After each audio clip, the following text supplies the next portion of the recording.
Hello, welcome to the Awakening Report. I'm your host, Doug Hamp. So glad to have you with us this evening. We have a special treat. We have with us Gino Geraci. He's going to share with us a very interesting and somewhat unusual kind of perspective looking at coins of prophecy. Now, we all probably know what a coin is, and we probably all know what Bible prophecy is, I'm guessing. But how do you combine these two? And that really is the big question. Now, Gino is actually a radio broadcaster himself. He was 16 years on a station here in the Denver area, KRKS FM 94.7 for Nice. 16 years. So he did that. He's just a man of many talents. He grew up in California, was part of Calvary Chapel, Costa Mesa out there. That's also where I was on staff for a number of years. Yes. And he has started a church out here in California, Littleton to be exact. And that has been going for quite a while, and it's just having some great fruit. So, Gina, we're so glad you could be with us. It's great to be with you, Doug. Yeah, it's really a treat. I know a lot of people are saying that they're just excited to have you on the show and that this is really special. So tell us, I mean, okay, we basically know about Bible prophecy. Jesus is coming back. We're going to have Right. 7 years of bad times and all that stuff. We know what a coin is. We carry them around, at least we used to, in our pockets, right? We hmm still use them for parking meters occasionally. But now we're talking about coins of prophecy. What do coins have to teach us about the end times? I mean, this they seem like two incongruent ideas, and yet we're putting these together in such a way that is going to tell a very interesting story. Well, I think that one of the things that I would point out is that the invention of coins takes place, oddly enough, simultaneously in China and in what you and I would call Turkey. It was ancient Anatolia. And in Anatolia, there were different provinces. And one of those provinces was called Lydia. And there was and this is what's interesting, where the origin of coins come from is also where the center of the book of Revelation takes place as Jesus addresses the seven churches. They're all located in Turkey. But in the 6th century BC, coinage is pretty much invented. And it's by that I mean metal and silver and gold were used in trade and transaction for many thousands of years. But a state sponsored coin first goes into effect in Lydia, where they take a certain measure of the coin, they stamp it with state approval, approving its purity and commercial value. So a coin, in order to be a coin, had to have several different properties. It had to be valuable. It had to be divisible. It had to be portable. It had to be durable. It had to be recognizable. And so this these attributes are what was used for literally thousands of years to make money. But there's also another kind of interesting correlation, and that is, you'll remember when the children of Israel are taken captive um, in Babylon in the 6th century BC. It's about this same time that Daniel has his vision of the unfolding of kingdoms, and there is coinage from Babylon, from Media Persia, from Greece, from Rome. And so, what I see in these are little historical markers that tell us a lot about the Bible, including the book of Daniel, where when we look at the book of Daniel and we see the northern kingdoms and the southern kingdoms and this interplay, you'll remember that the Levant, this bridge between Anatolia, Turkey, and Egypt, is the people of Israel. And so this little land bridge becomes literally the focus of and traffic of these coins. Did I lose you? No, I'm still here. I just Oh, muted myself. I didn't want to interrupt you, so I was trying to unmute it. No, I mean So to just kind of summarize, basically a coin, in order to be officially a coin, or with the big change went from just a hunk of metal, was Yeah, now it was pressed. It had some face or somebody's face on it, if you will. exactly. It had to have the authorization of the state or the Mhm. sovereign.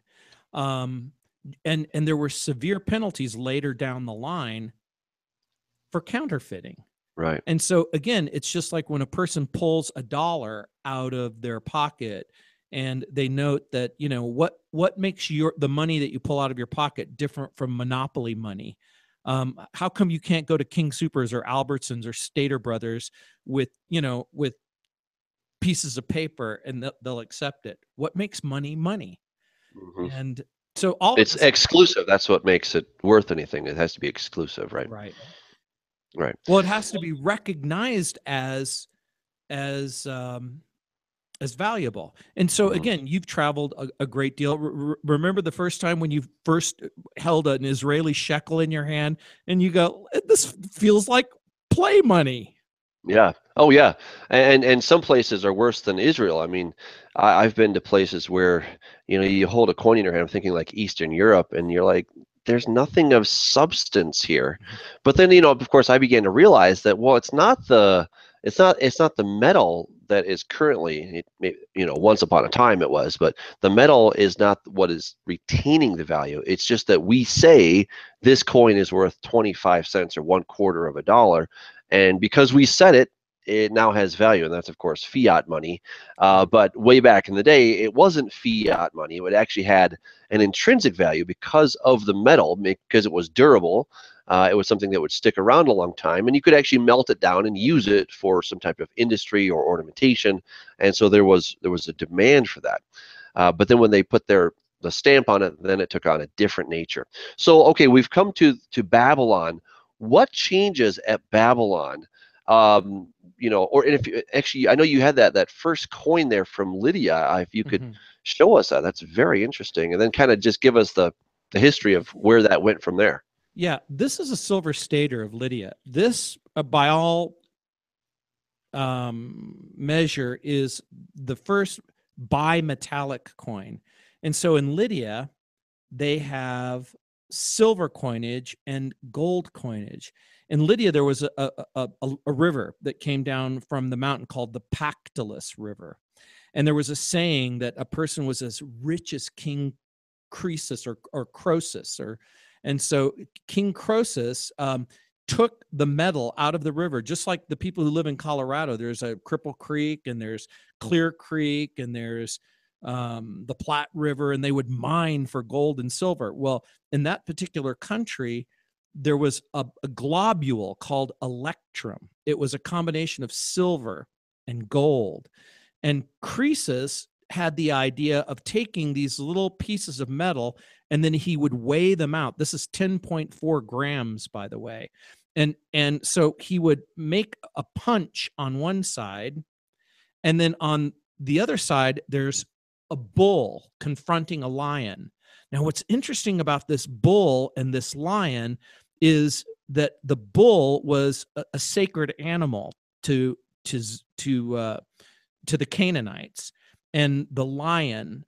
Um, so you have a bull and you have a lion representing the east and the west, and they confront one another. And so this coin sort of prefigures this clash of civilizations that even the Bible talks about and Daniel predicted in the 5th century when Could he. I ask maybe a completely uneducated, ignorant question? Sure. Okay, I hope I don't sound too stupid. But it just occurred to me that bull, lion, is there any correlation to bullion, or am I way No, off base here? Okay. no, I don't think so, but there Okay. is a correlation. Um, if you saw a euro, there was a euro that came out where a woman is riding a beast, and there's an image in the book of Revelation of a woman Mhm. riding a beast, and it was Europa, Mhm. who is seduced by Zeus. Well, we get the word Europe from it, and in that iconography and in that fictional setting, it becomes a type and a picture of the unfolding of the civilization. So the bull represents what's going to become Greece and Europe, and the lion represents Persia and the East. And again, this clash of civilizations on the image of the coin. And remember, they don't have newspapers, they don't have internet. They're using their coins for propaganda purposes too. Mm-hmm. The sovereigns and the states, as they're putting these images on the coins, they want to say stuff. And so when we're talking about, again, at the very beginnings of coinage, it also becomes the beginnings as we begin to think about nation states and people groups and how they're going to unfold. And so I've always been fascinated by currency.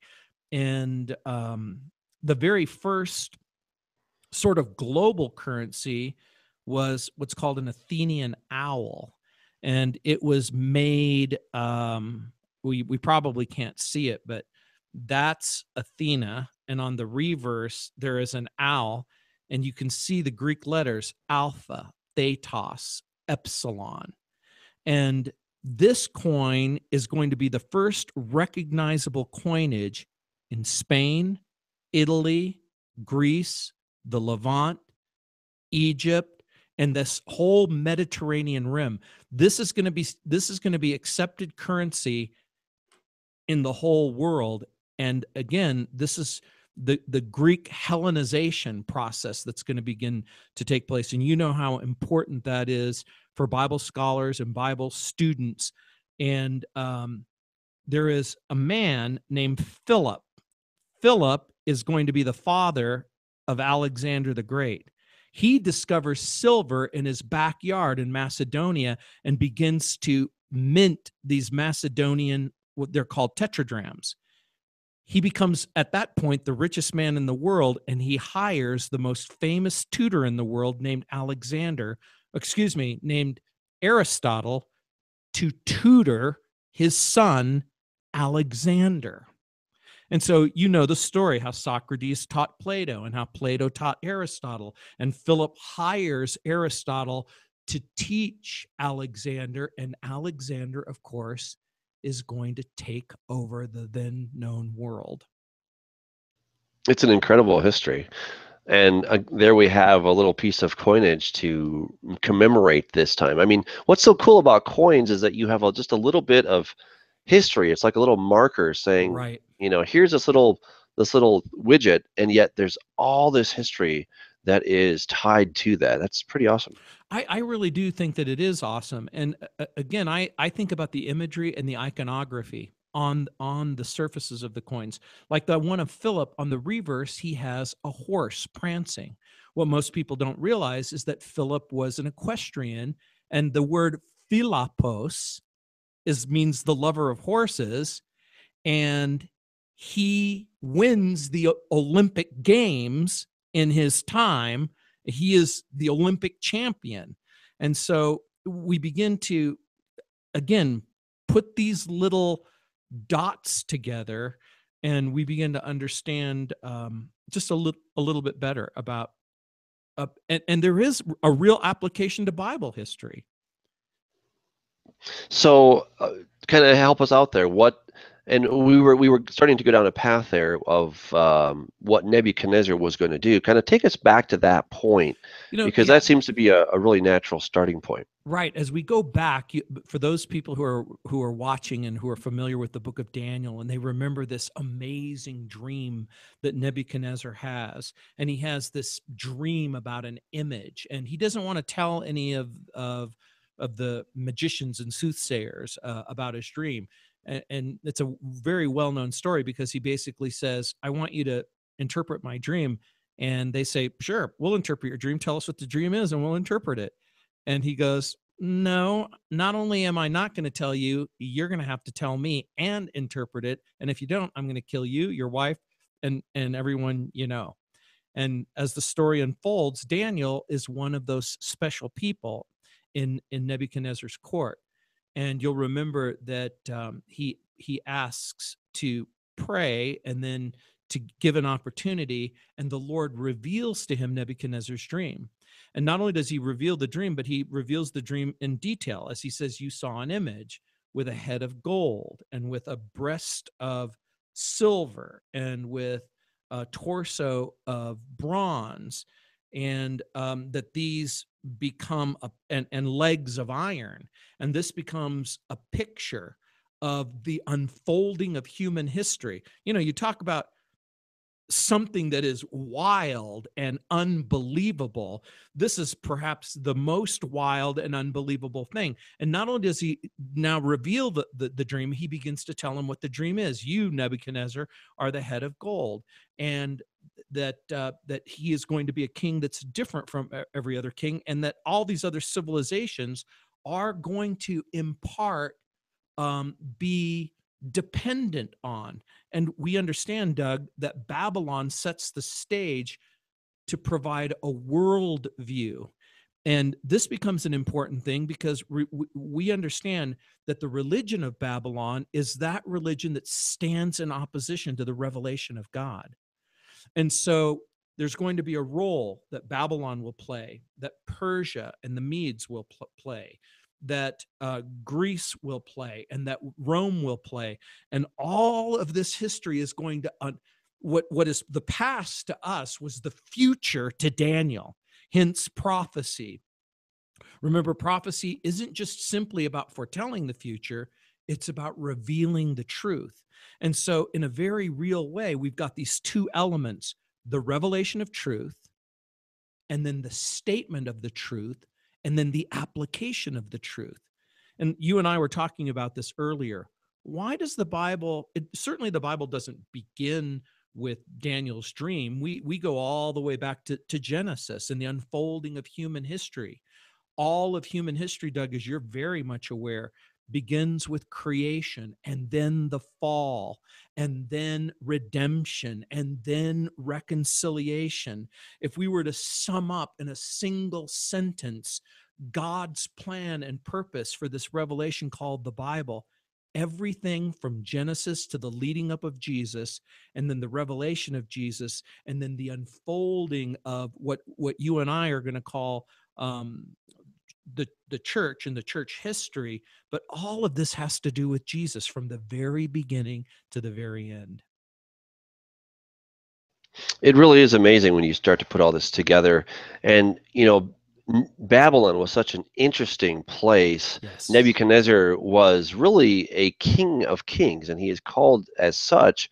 And, we see that here is a man that had everything. He had the ultimate power, and yet God revealed himself to Nebuchadnezzar in such a way that he humbled Nebuchadnezzar. And I should say that Nebuchadnezzar was humbled, right? He received that humiliation, whereas his grandson did not, and he remained prideful and arrogant and quite stupid. And the handwriting was on the wall for him. But with Nebuchadnezzar, it was different, and he actually changed his tune and admitted that the God of Israel is the true God. And so, I find that very exciting. It is very exciting because, again, even the pagans, the unbelievers, the people who are all around us, whether they want to admit it or not, they have to borrow from our worldview in order to explain. You see, people tend to think, well, the Christians have a responsibility to explain creation. Well, that's true, but so does the unbeliever. They have to explain, why is there something rather than nothing? They have to explain the fall. Even our unbelieving friends look at this broken world and they see that something has gone wrong, and they have to have an explanation for it. And then they have to have an explanation for how to fix it. Mm-hmm. And they generally don't. And they generally don't. And Right. so here, we as Christians, we shouldn't feel impoverished. We should feel energized. And again, this isn't for the purpose of one-upsmanship. It's just to say, we believe God created the heavens and the earth. Well, guess what? The unbeliever or the pagan or the philosophical naturalist, they still have to come up with an explanation of why there's something rather than nothing. And think of what they have to come up with. Now, again, what's really fun, if you will, and why I've always enjoyed coins is, it, for me, I'm like Sherlock Holmes. It isn't just the coin. It's like what you mentioned earlier. It's the story that it tells, because each coin tells a story. Somebody had to mine the silver. Someone had to pay a cellator to create the engraving. Someone had to then distribute the money, and then it was used for purchase and for goods and services. And so we have this amazing artifact that freezes time. And for the historian, it's invaluable. And so, I'm a pastor of a church, but my love is history. And for me, history are those frozen moments in time that tell us about the present. As you're very much aware, we can't rightfully grasp our current circumstance unless we understand the past. And as you know, the best source of information about the past and what it means is in the Bible. Yeah. Well, share some more coins with us. I know you brought several with you to the studio there, Yeah, I and brought. kind of show off your special stuff there, because you got Well, some great I've stuff. got all kinds. Like I was talking about this grain ship of Alexandria. This is a coin that was minted in Alexandria, and as you know, Alexandria was in the northern part of Egypt. This is a picture of Nero. Nero, of course, is going to be an arch enemy of Christianity. He is the Nero who is going to basically put to death Peter and Paul. But on the reverse is a grain ship from Alexandria. What most people may or may not know is that back in the day, we could go all the way back to the time of Julius Caesar, where he captures Egypt, and Egypt becomes his private sanctuary. And Egypt, of course, is the breadbasket of the Roman Empire. Whoever controls Alexandria and Egypt controls the food supply. Imagine if the Russians or the Cubans captured Kansas and Nebraska and the grain belt of the United States of America. How would we feed our country if we didn't have grain? Hmm. And so Egypt provided grain. And so we think of the story in the book of Acts, how you'll remember Paul is taken from Jerusalem to Caesarea by the sea, where he has to stand trial as he appeals to Rome so he can go to Nero. What I love about this coin is on one side is Nero, who's Paul's going to appear before, and on the other side is the grain ship that's going to take him there. Isn't that amazing? It really is amazing, and that same type of grain ship is Yes. on the back of that thing, as he's going to see the guy on the other side of the coin. Right. That's a unique find. I mean, And this particular coin was minted in 54 AD. Now, Doug, you'll remember as the New Testament is being written, Paul, as he will later write the book of Corinthians, he'll write the book of Ephesians. But remember, as he's writing the book of Romans, he's writing it from Corinth.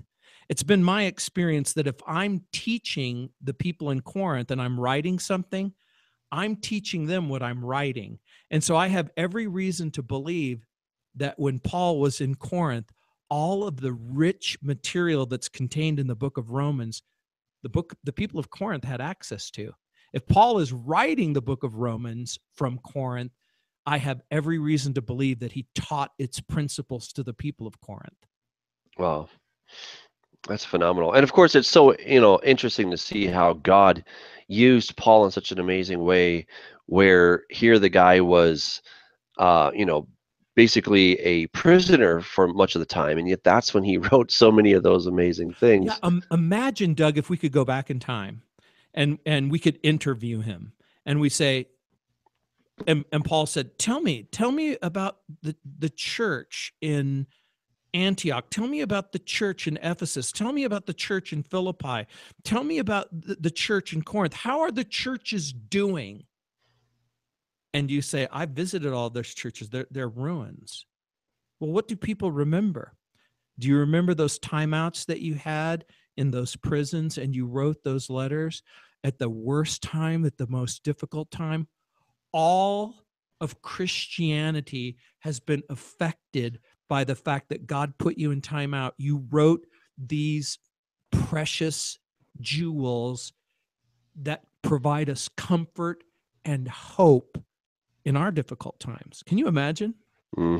It's kind of like John Bunyan. I mean, he spent 13 years in jail, and yet he wrote one of the most influential books of all time, Pilgrim's Progress, which Exactly. I've heard it reported that it's the second most widely read book after the Bible. I Until haven't checked. J.K. Rowling's came out with Well, of Harry course, Potter. yeah, No, up until modern age, right, with yeah. all the book and stuff. So But you can imagine, I think of all of these coins, and I'm just picking one up at random. This coin, I don't know if you can see it. if you tilt it up just a little bit for us, so we can see a little better. I don't know if you can see it, but this is a tetradrachm. It's called a Selah. It was minted in 134 AD.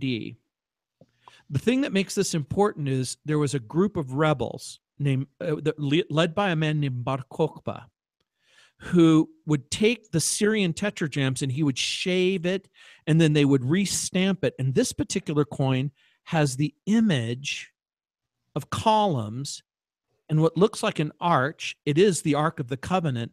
There's 2 dots. Those are the temple scrolls.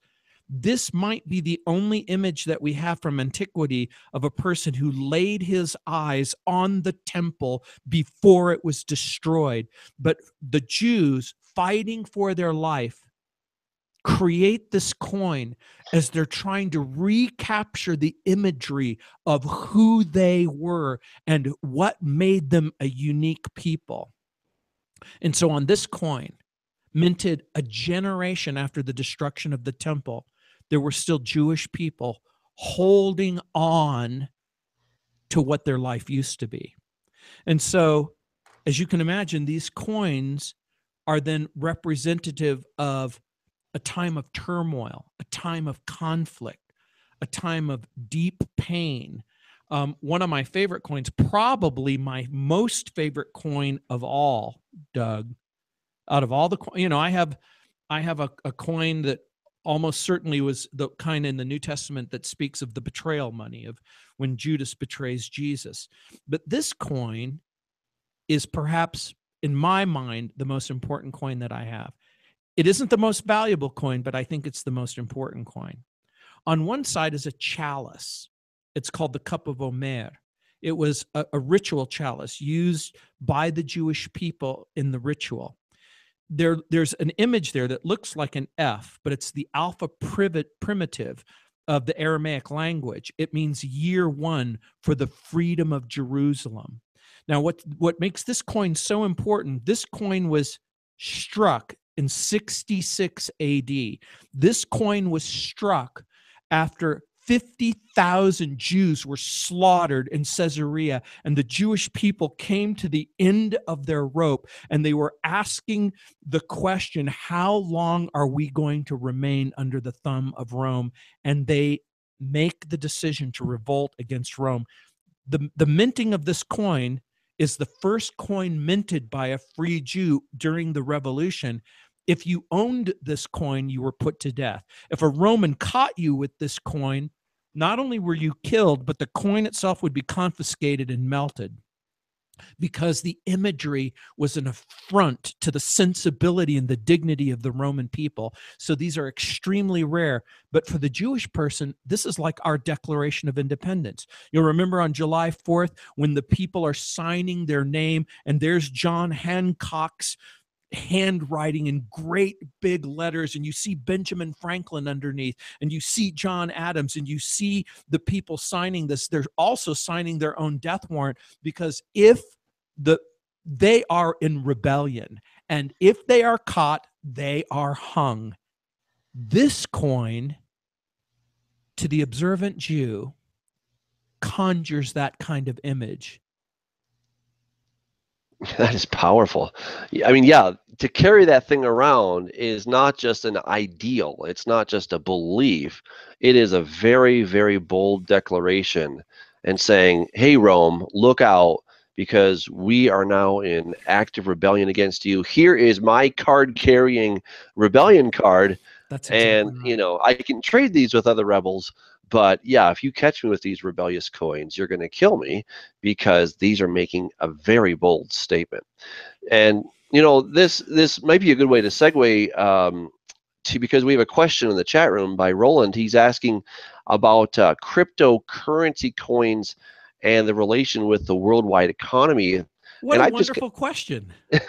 yeah, so I kind of just would like to ask, how is coinage from the past in all of its many different forms, how is it different from today's fiat currency, and where you might see that going in relation to That end that times, antichrist, mark of the Well, beast, right, etc. and this is an interesting question on so many different levels. I want to address your question first before I get to the cryptocurrency, because they do relate.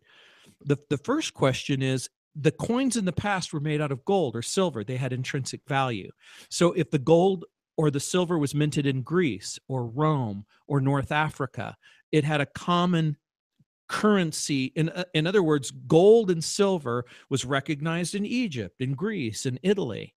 And again, when we talk about fiat currency only has value by the issuing entity. The United States of America, the euro. Remember, all of these currencies are based on trust in the state. Now we go to the question of the person in the chat room and cryptocurrency. Cryptocurrency is a human attempt to regain our dignity and worth by creating a kind of a currency that's going to be accepted everywhere. Now, remember what I said: in order for a currency to be money, it had to have it had to be divisible, it had to be portable, it had to be durable, it had to be recognizable, it had to be valuable. And this is one of here's what I admire about cryptocurrency: it's an attempt for human beings to be freed from government restrictions. Here's the problem with cryptocurrency: it isn't recognizable and valuable to so many people, because you have this remember, if you understand cryptocurrency and how it's created, it We're was talking about Bitcoin and that kind yeah, of we're stuff, right? talking about Bitcoin, which is based on algorithms, and you have to mine the algorithm. Now, this is very different from mining gold or silver in a placer in a river. Uh, so can someone in Zimbabwe or the sub-Saharan desert, can poor people create the currency and have access to the currency? This is one of the reasons why I think the cryptocurrency will ultimately fail. But this is also where he goes, where the chat room person is talking about: how then will there be a universal currency that will ultimately be recognized by everyone? Does the Bible actually teach a singular civilization at the end of time? I personally think that it does. And now we go back to where we began our conversation in the book of Daniel, as Daniel receives the vision and begins to interpret the vision of God's unfolding plan for humanity into the future. Because the image that Nebuchadnezzar saw in the 6th century BC, when this coin was made,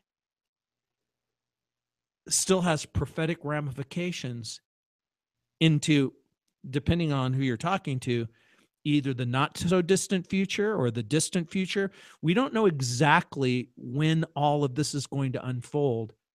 Here's what we know for sure: that it will unfold. It really is amazing. What the Bible talks about, how whoever doesn't have the mark of the beast, whatever that may be, Right. I have a perspective on that, but we don't Sure. have to go. We don't have to go down that trail right now. Whoever doesn't have that will not be able to buy or sell. And so from that idea, it has been suggested that there will be some type of worldwide currency. And I think that, even teachers 10, 20, 30 years ago, it was very difficult to imagine what we have today, where, we are moving so quickly, not only to a cashless society. It's not going to be just credit cards, but everything's going to be on your phone, and that may very well change in 5, 10, 15 years. Yeah, think Right? about how ironic it is. I've been showing you. I didn't bring any gold today, but I've been showing silver currency. But have you used your credit card with the chip reader and you stick it in? And now think about if someone would have told you 40 years ago, plastic is going to be currency, and there's an electronic image that's embedded in the plastic that will transfer value. Think of the absurdity of such a thought. And that's exactly what most of the people who are watching this broadcast have done in the last 30 days. Mm-hmm. Oh yeah. I mean, when do I use cash? I mean, I look at my wallet. I'm like, I could use cash, or I could just use the credit card. Credit card is nice and convenient because they get a nice little end of the year statement for this and whole you have a thing. record, yeah. Yeah, it's great, and if I need to go back and double check, or I have fraud protection, I mean, there's so many good reasons to use the credit card. And yet it seems that we're hastening to something way beyond that. I mean, we now have, Apple has their, I forget what they call it, but, Apple billfold or Pay. something, Apple Pay. Yeah. Then you have the Google billfold, or wallet, whatever it is. Sure. So again, all of these different things allow us to buy, and of course, we're just shuffling credits around. That's what we're doing, and of course, that when you start thinking about credits, you're like, no, wait a second, what is this? I mean, it's so different from something that had intrinsic value in and of itself. That piece of gold, even with the gold that you just showed us from the year one of the Jewish revolt there in '66. If a Roman caught somebody, they could still melt it down and recast it back into a Roman coin. And see, this is exactly what the Jews did with the Selah, that has this temple image, or other Bar Kokhba coins, which I have. The Jews didn't have access to gold and silver, so they had to take the offensive Roman and Syrian coinage. They had to shave off the offending images that were on the coins and restamp it with Jewish iconography. And so, and so it has been when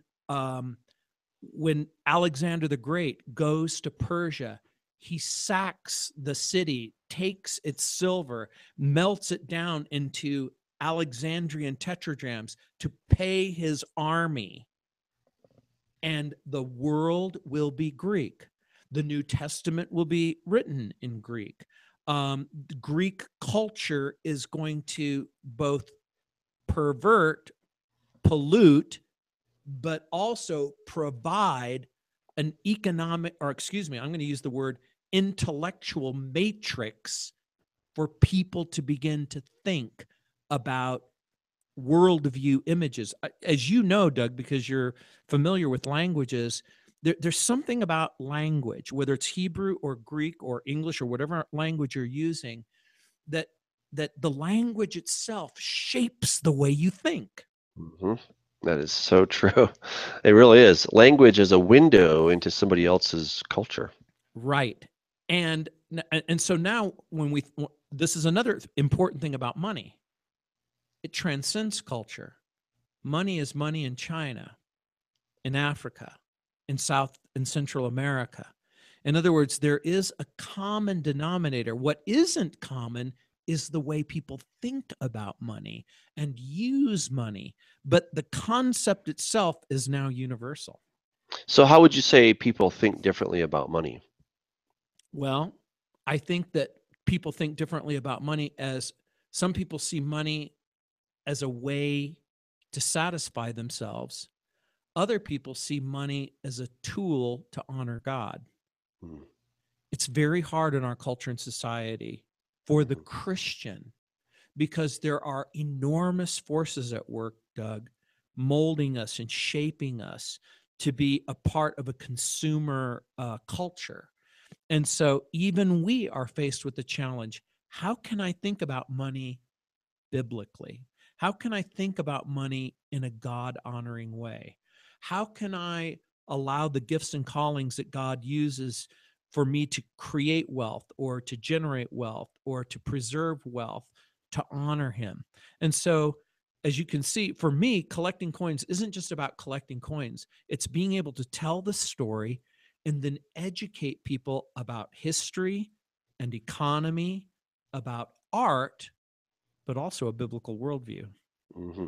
I was just thinking as you were discussing that, um, three different languages that I'm familiar with. We have, of course, English, Spanish, and Hungarian.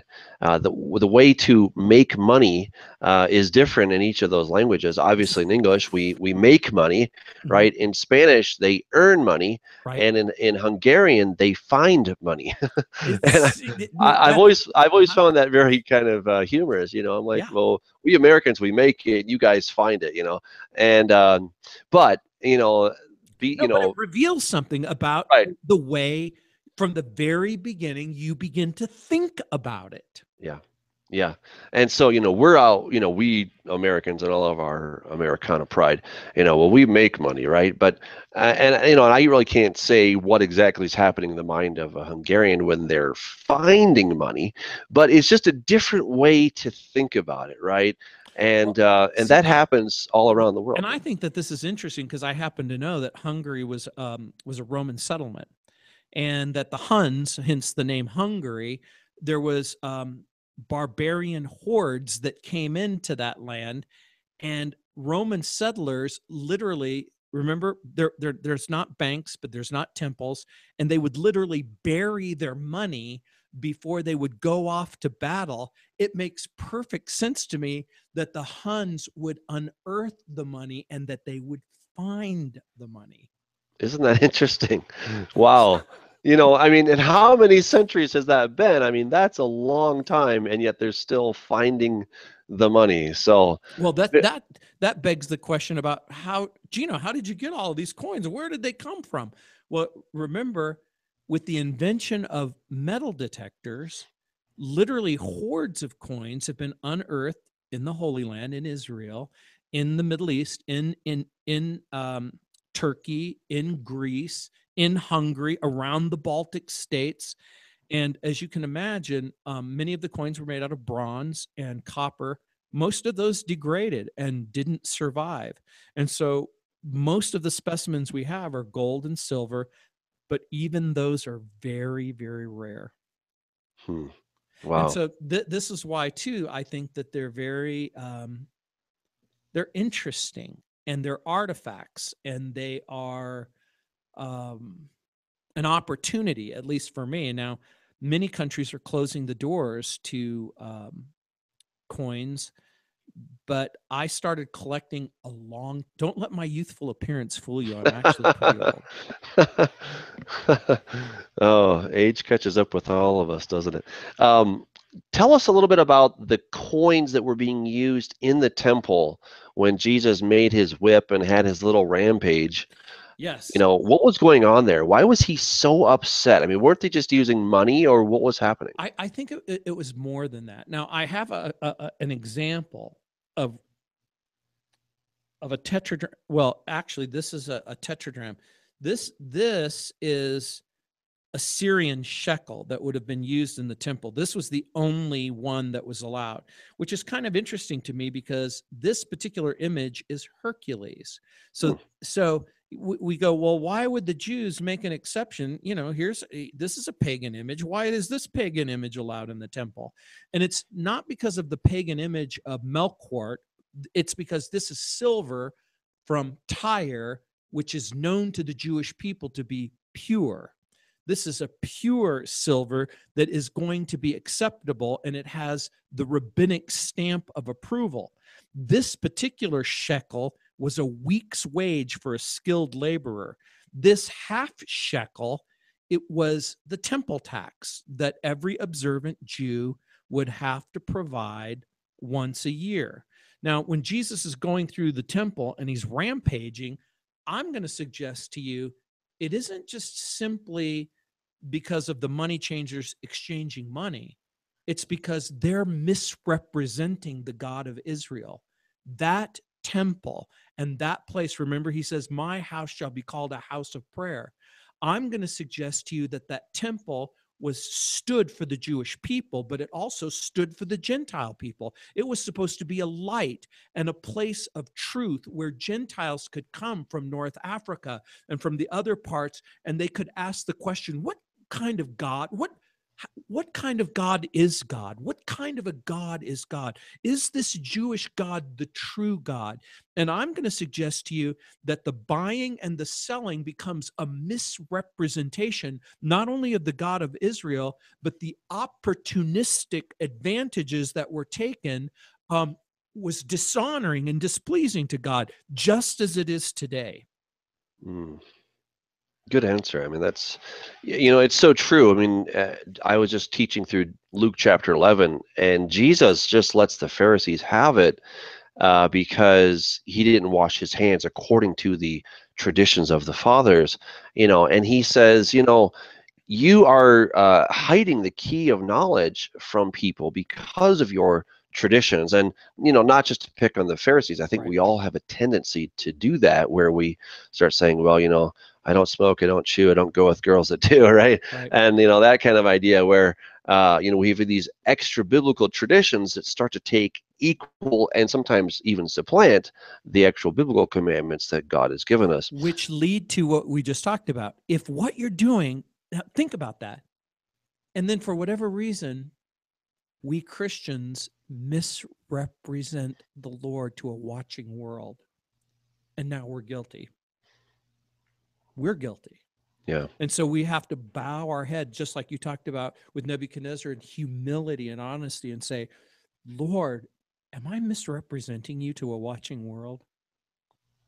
It's a very sobering question, isn't it? And I'm just thinking about the return of Jesus. I believe that is relatively soon. I hope so. We'll find out eventually, right? But how do you see the role of Israel? I'm really curious For the because future? we're putting on a, Or in the here and the now? Or well, I would say, from here until the return of Jesus, we're having a conference August 4th, 5th, and 6th at Clear Creek Church in Wheat Ridge. So you're invited, and everybody listening is invited. It'll also be streamed. But, Israel in the Apocalypse is our title.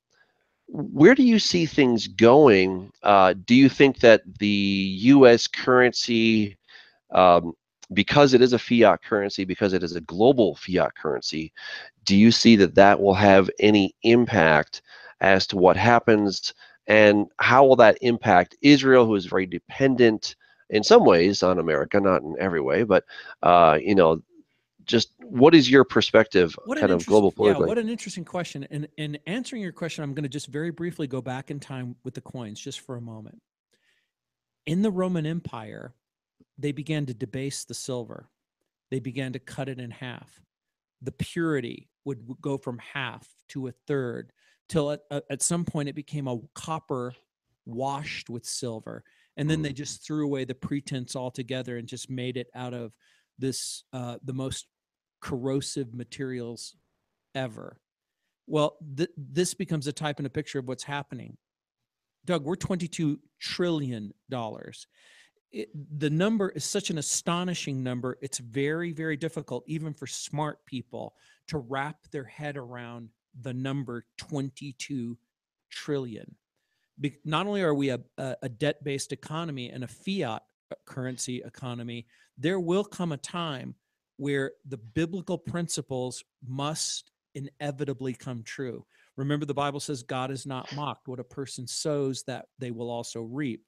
If you sow lies, deceit, dishonesty, a fiat currency, if you sow debt, then it's going to result in a global collapse. And this is what's somewhat difficult because the United States dollar is the reserve currency in the world.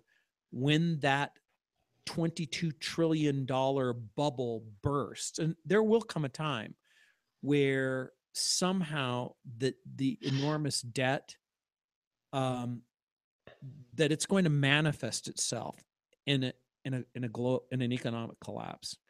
I happen to have been in places where the currency collapsed, in Greece, in Argentina, in Mexico several times. Mm. If you've ever been around, you may have been in Israel when the shekel was reevaluated.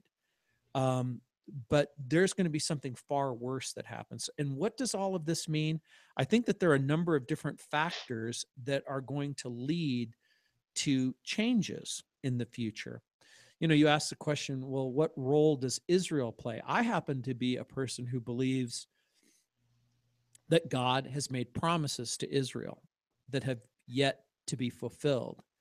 In my view and my understanding of the book of Romans, that God has unfinished business with the Jewish people, Mm-hmm. and that unfinished business includes, I believe, there's going to be some sort of awakening that takes place in the not too distant future among the people of Israel. I actually literally believe Paul's words when he says that blindness has in part happened for a season.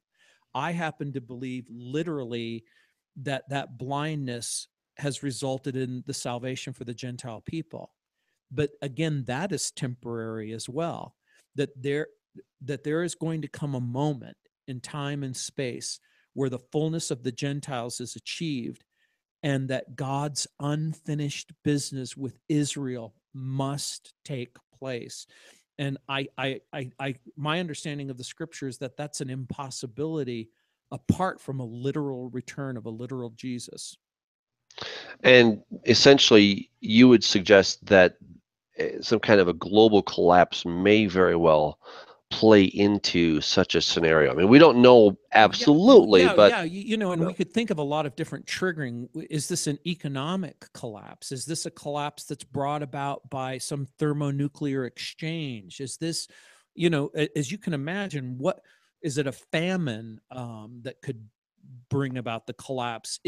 Is it even a time of peace and prosperity, or is it a time of conflict where one civilization takes ascendancy over another civilization? Is it possible that what you and I see as the East and the West, that there is some sort of global union, and what would precipitate such a thing?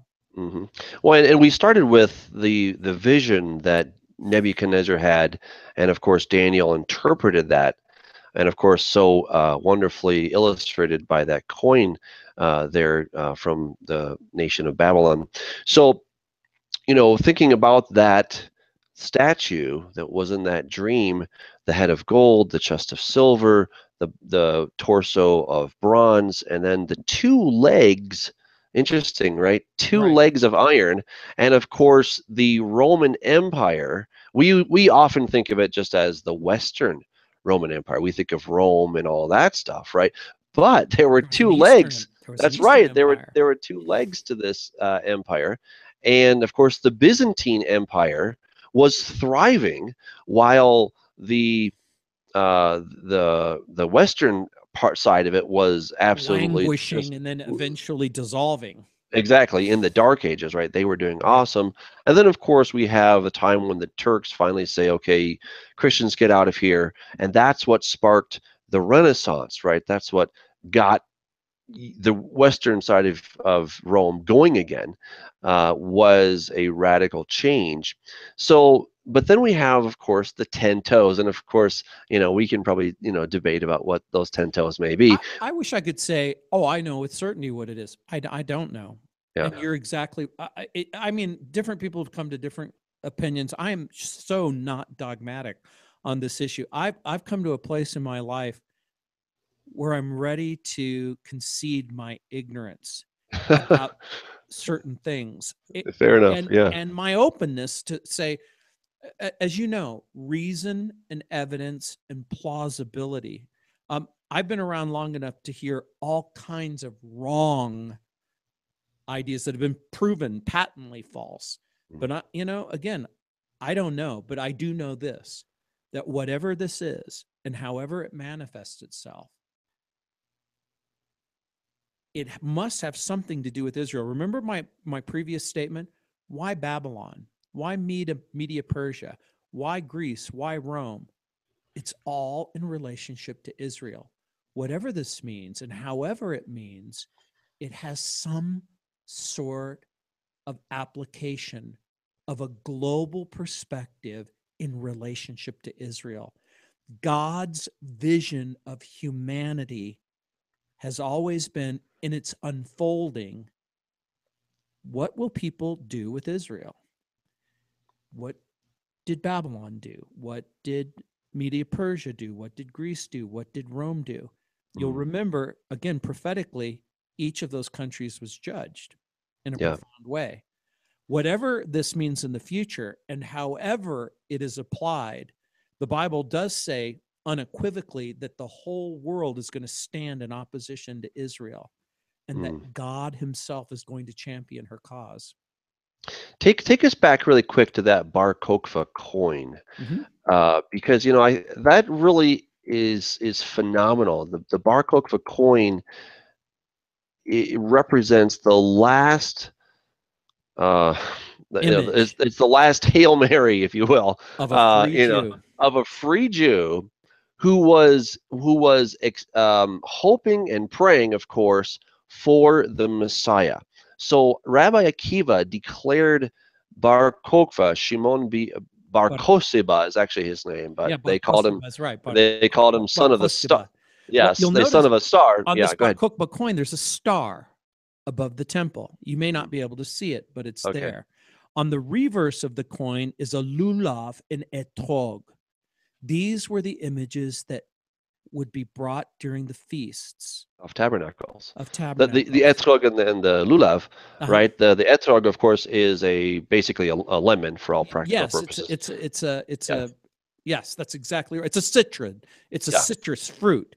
Yeah. But again, it speaks of the fruitfulness. In other words, even the iconography is again a restoration of worship.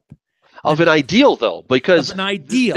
They were not actually doing those things, right? And we know that in the first temple period, that Hezekiah had a big block party, and everybody came. Well, a lot of people didn't, but some people came and they had a good time. They're like, let's do it for 2 weeks, and so they did. But it said that was the first time that they had ever celebrated the feast, So here was a big deal that they did not do the things that God had said. And then obviously we have the destruction of the second temple. Obviously they were doing things or not doing things that God had desired. Right. It was an invitation to judgment. Right. So, we kind of go down in flames with this hope of this Messiah, Bar Kokhba. He clearly isn't. Right. Rabbi Akiva is, I believe, flayed. Sure. A pretty awful end to his life, and he declared Bar Kokhba to be the Messiah, which he wasn't. Right. There have been, I believe, 50 false Jewish messiahs since then. Probably the biggest culprit was in 1666 by a guy named, hold on. Oh, geez, I just forgot it. That's okay. We'll come back to it. I know it'll come back in the middle of the night, right? Like, oh, I remember his name. Anyway, so we've had these different messiahs, but it's so interesting that we have it now in 1948. We have the restoration of the land of Israel. Right. And of course, there is this messianic expectation, but there also isn't a messianic expectation. Yeah, and now they're minting coins again. They're minting the shekel. I mean, it's amazing. And what's interesting to me is I happen to have a Bar Kokhba coin, and I have the very first coin minted in the modern state of Israel. It's an aluminum coin that was minted in Tel Aviv on May 15th, 1948. It's the first modern minted coin by free Jews in the modern era. And the iconography is a cluster of grapes on one side, the same cluster of grapes that was on the Bar Kokhba, that some 1,800 years earlier. And so it really is interesting because, again, even in the modern sensibility, both by the religious Jew and the non-religious Jew, the non-religious Jew still begins to think, what does it mean to be a Jew? What does that mean? I mean, you've been there and you've studied there. You know that there are as many different thoughts and ideas among the Jewish people as there are Jews.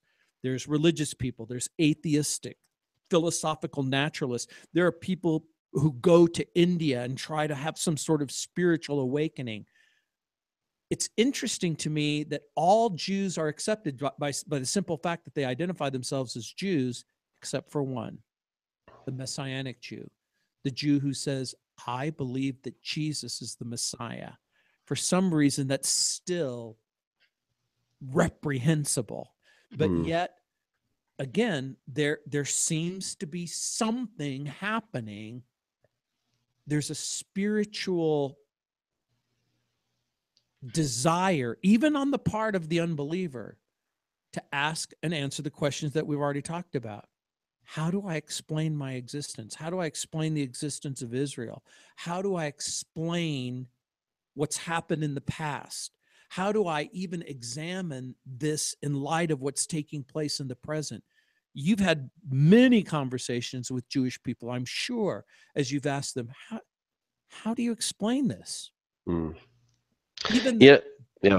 And my take on it is that we talk about Mashiach ben David, right, the Messiah, son of David, and that's who Jesus is. But there was this other Messiah that the rabbis talked about, and that was Mashiach ben Yosef, the Messiah, son of Joseph. And Mashiach ben Yosef was the suffering servant. He would come in lowly on a donkey, and he would ultimately die a very ignominious death.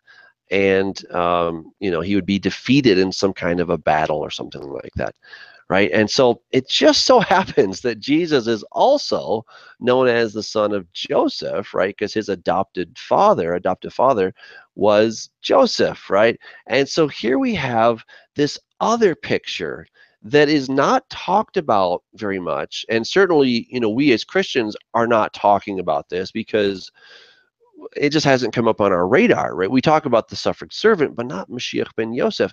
And I think what's happened is that Jesus is very much like Joseph back in the book of Genesis, who was sold by his brothers. Yeah, and when the picture. Exactly. And when they went, they took their gold coins, by the way, and they took those down to Egypt. And here they were standing before their brother, but they did not recognize him. They did not recognize him because he looked very different. He sounded very different. And I think that's what's happened, is that the Jesus that has more often than not been presented to the Jewish people is not the Messiah that they're looking for. In other words, he looks very foreign. He looks Egyptian. He looks pagan. Here you have a Jesus that doesn't look very Jewish. Yeah, if you have a brother who has a bald head and makeup, and he seems to speak Egyptian fluently, and there he is on the throne. There he is on the throne. Yep.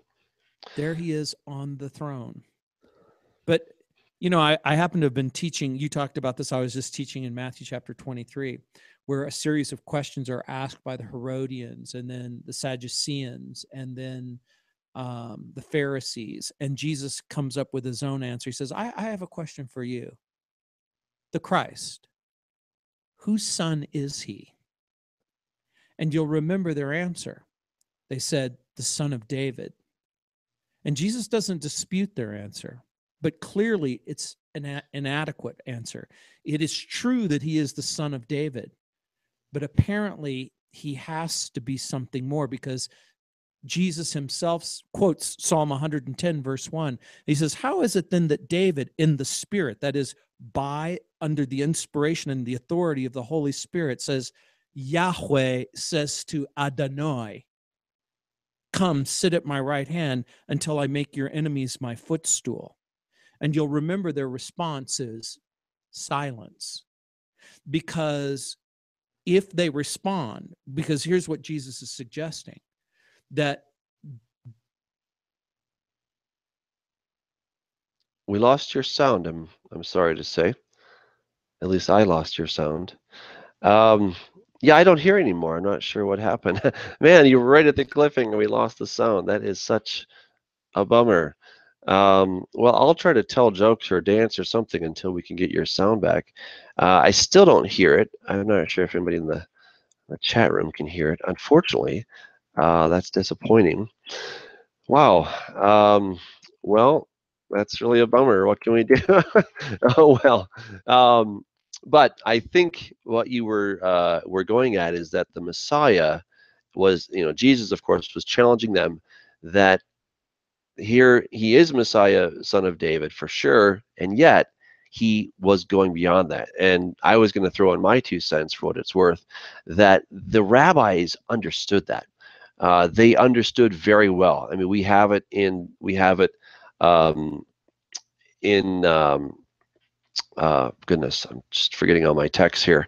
But let's just say ancient Jewish text. Maybe that's simple enough. But we have it in the Mishnah, we have it in the Targumim, we have it in uh, in the Zohar, that they talk about this one known as the Memra, or sometimes they call him the Son of Man. Sometimes he's just this other being, that they very much understood that there was Yehovah, or Yahweh, as you say. There was the source, there was the Father, and they even call him the Father in the Zohar. That's what they refer to him as. And then there was this other being known as Elohim, who in some way proceeded forth from the Father, and he was equally responsible for creation. So they already had these thoughts in their minds. These were not new ideas that Jesus was coming up with. But clearly, when that very person is standing before you and you don't really get excited about who he is because he's not doing the agenda the way you think it should be done, then you might have issues with that. And of course, that's exactly what happened. And so, um, I mean, just incredible. Gino, I want to thank you for coming on. I'm sorry we lost your sound here at the last minute here, but you really gave us a lot to chew on. Just some great insight into these coins, how coins were prophetic in their day. They were telling a story. We can go back and we can look at these things, and then it's just wonderful how we can stitch those together, coin by coin, and kind of taking this tour through history, with the little coin being the pit stop, to understand better the the correlation between the Bible, between God's Word, and of course between history. Some biggies, of course, were Nebuchadnezzar, Alexander the Great. We looked at the Bar Kokhba coin. All exciting stuff. Everyone, I encourage you to go check that out. You can look at the Bar Kokhba coin. Just put it on Google there. Really, any of these coins, you can look them up online. But of course, it's even more fun to go and hold them in your hands. And so I want to encourage you, if you're in the Denver area, if you're in the Littleton area, go check out Calvary Chapel, South Denver. I hope I got the name right. But you can go check that out. Gino might just be nice enough to let you handle some of his coins. Again, he might not. I don't know. But that would be really fun. He's a great teacher, and he's just a great guy. So again, Gino, thank you very much. And we know that you're not mute, so we know that it's just your microphone.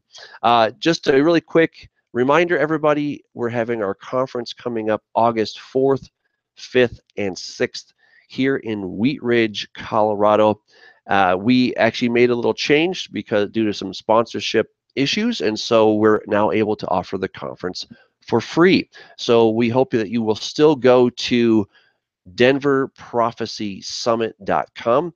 Go ahead and sign up there. There's no cost to come. We will still pass the hat just to defray some costs, but we would just love for everybody to come to enjoy this weekend. We're going to have some great speakers, Israel and the apocalypse. It's going to be a lot of fun, a lot of just great conversations that will be going on that weekend. And again, if you're in the Littleton area, go check out Calvary Chapel, South Denver, and you can meet Gino in person. So again, thank you, and everyone, I want to encourage you to stay in the Word. I tell you, there's so many good things. Study it, dig into it. It will change your life. God is true. He is always true. He's faithful, and He loves you. That's really the best part, is that our God loves us. All the stuff that we talk about, this history, language, and all that stuff, really all of that is to come to this grand realization is that we have a Father who cares about us, who made us to have a relationship with him. That's what it all boils down to. All this stuff is just to help us, sift through the different data points. But the bottom line is that we have a God who loves us and cares about us so much. So stay in his word, be encouraged. He cares about you and he loves you. Until next time, God bless you guys.